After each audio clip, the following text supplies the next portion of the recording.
le moteur à bas régime, il arrive à reprendre très bas dans les tours et il cogne pas. Vous voyez, comparé à la MT où tu as l'impression d'avoir un tracteur entre les pattes. Regardez, là je vais repartir, regardez, en deux avec un petit filet de gaz, ça repart tout seul. Je suis très étonné de ce moteur. Vraiment hâte de voir ce que ça donne dans les petites courbes là-bas, parce que je pense qu'il a un potentiel. Est-ce qu'il est aussi brusque à bas régime qu'une MT?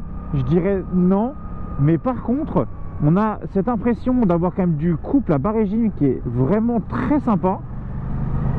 Et ouais, il me tarde d'aller voir là-bas là. Maintenant que les courbes commencent un peu à s'ouvrir, on va voir maintenant ce que c'est un peu dans le bidon ça.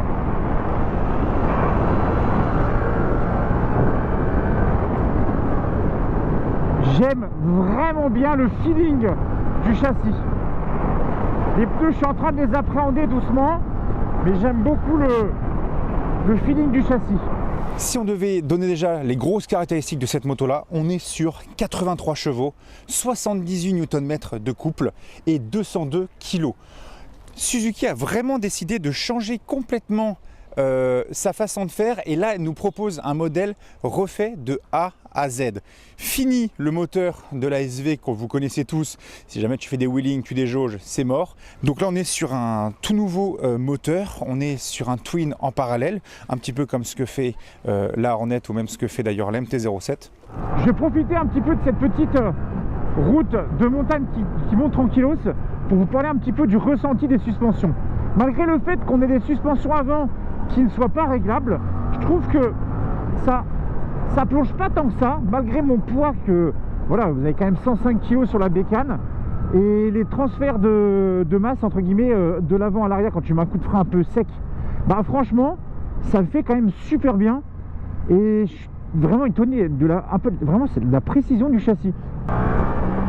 Si tu t'en fous, entre guillemets, des wheelings, et tu cherches un équivalent à la MT-07, bah franchement, moi je pars sur celle-ci parce que le moteur il est énorme, j'adore. Le châssis, il y a tout. Pour le moment, je vois pas de problème particulier. Il manquerait un petit chouille de frein à l'avant, mais une fois que tu as compris comment ça pince, ça le fait sans souci. Et on a vraiment un sorte de regain. C'est drôle parce que on est sur un bicylindre, on est d'accord, hein, les gars. Mais vous avez du couple en bas qui est présent, et à partir de 7000, tu sens vraiment que là, la moto elle s'envole. Les 83 chevaux, c'est clairement le bon bail, hein. Par rapport